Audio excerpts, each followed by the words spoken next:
We are back with Cultivated Live from Planet 13 in Las Vegas. I am Jay Rosenthal. You are Krista Raymer. And you are Deepak Anand, the world famous. How are you? Good. How are you? Good. I've seen you a lot at the show. Yeah. Which tells me that you are out early and out late working on things of cannabis around the world. Does that sound right? That sounds right. What are you working on right now? Several things. Let's hear it. Working with a number of CPG and larger tobacco companies that are looking to enter the space, helping them with regulatory compliance, and even just understanding the sector generally from a bigger kind of corporate perspective, because they look at things very differently than a smaller kind of startup would. And they look at it as when and how do we enter, or what does the landscape look like, or what will it look like in 3 and 5 years, or all of those things? All of those things, plus I think generally even very much a lens around product safety, product quality, a lot of those sort of things. I mean, you have to understand some of the bigger kind of, particularly on the tobacco side, these people have learned the hard way with some of the harms around tobacco and what some of these products do. And I think the lens is very much like, what does it mean when you add CBD, THC, minor cannabinoids, terpenes in a heated or a burnt or a vaped or any formulation? What is that going to do? Because they've learned that through tobacco over the years, that when you heat nicotine, as an example, it has some pretty negative side effects. So that's the lens they apply. Can I ask a question about sort of their thought process? Do they think the industry has a long way to go to mature? I don't even know a nice way to say that. Yeah, like what's the temperature check perception? Yeah, I think there's two schools of thoughts. I think one is there's a rush to get in and, not miss out on the green rush, if you will.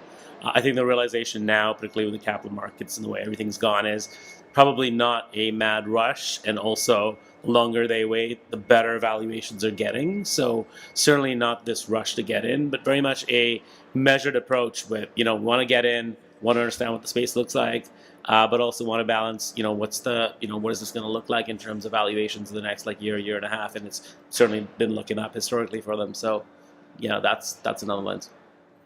Yeah. I think about larger companies like that as they approach cannabis and a lot of the time how they're structured. Mm-hmm. I mean, we've seen some examples in Canada. I think of large companies who have either made investments or had some ownership of a company, and maybe it didn't translate very well when you gave it that kind of level of structure into a relatively unstructured space still. Yeah. What did those conversations look like? Or Fire and Flower is a very good example, very public, around what that kind of corporate CPG paired with another group, what that translated to. Yeah, I think that's a really good point. You look at this historically in terms of bigger company involvement versus the current.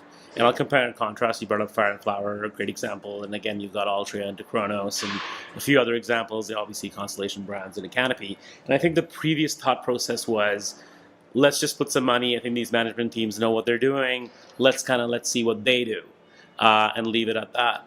That obviously hasn't worked out well. I think the new school of thought, and if you look at OGI in particular, and you look at the BAT initial investment and the follow-up investment, it's very much a working collaboration. So they have something called the PDC, which is a product development corporation that they've put together, which is OGI and BAT at the same time, and they're together developing products. So BAT has as much say in it as OGI does. So that's an example of them sort of, working with operators to be able to get desired outcomes they need and get involved on boards, get involved in management teams, get involved in day-to-day, and actually just work with these companies.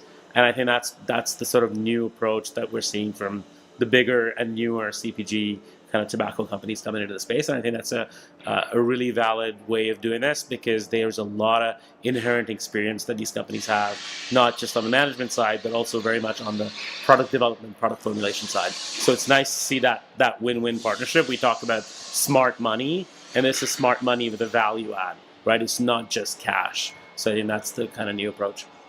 I think a lot about, and we were having a conversation the other night, and brand building and the struggle to build brand only in cannabis and what that has looked like, and if a customer is brand loyal and all that. Mm-hmm.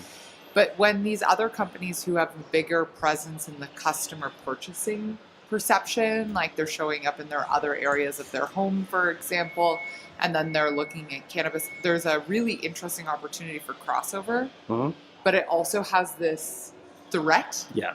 And have you been having any conversations like that right now?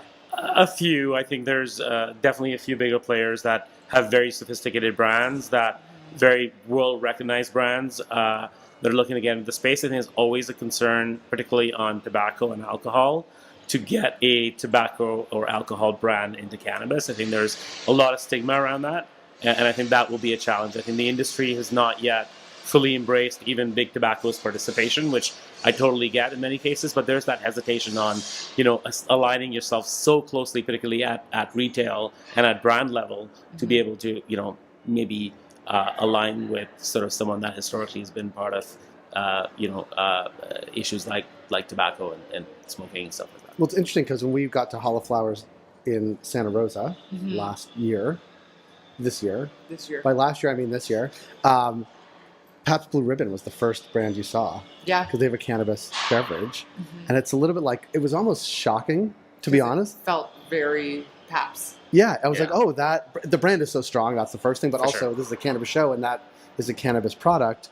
But it was the first time so blatantly that was like, oh, they're leaning in. Yeah, you also, as a CPG company, you would be very considerate of who your customer base is and who your core customer, like who's the ones that are driving 80% of your revenue. Absolutely. And Pabst is probably doing some kind of ethnographic, demographic analysis to say, our customers are not going to be upset. Yeah. Right. If a cannabis product exists, we might not buy it. Right.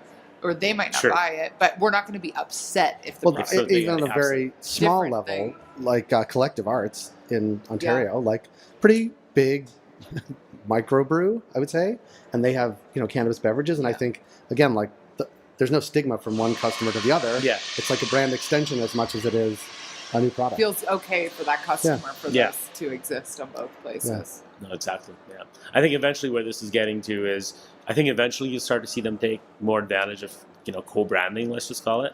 But I think right now the customer segmentation that you were talking about is certainly happening. So there's a very big lens, at least on behalf of clients I work with, to look at what does the customer look like, what do they want, what are they interested in, and all the stuff on the CPG, tobacco, alcohol side that they've learned over the years, right? So there's a lot of consumer segmentation and analysis going on, way more than a lot of what the LPs, or any of the license holders in the US currently do. It's very much that lens on what does the customer profile look like. I've been in boardrooms where we spend days just analyzing who is the customer and creating a product around that.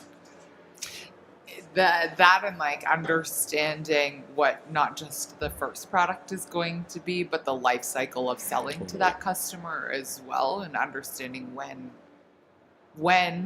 and what products become relevant at what times. Totally. Yeah. With a safety lens, right? Like, for example, right now you've got products like CBN gummies, and it's like, okay, yeah, anecdotally CBN is good for sleep, but what does that mean from a toxicity perspective? What does it mean when you combine all these cannabinoids and, you're now ingesting it in some cases, combusting it? What does that actually look like? What's it going to do when it gets in? So there's a lot of that science, which I think the industry needs, and that's what I'm super excited about in terms of the way that I see these companies kind of coming in and taking an approach. Yeah. Can we zoom out a little bit and talk more, I guess both zoom out but also move to like Europe? Yep. Right, where there's always a story or two every month about like Germany or but then it sort of dies off. It's like oh, and then it's not really much. Or Portugal, is there ever going to be like a cannabis market in Europe that mirrors what happens like in Canada?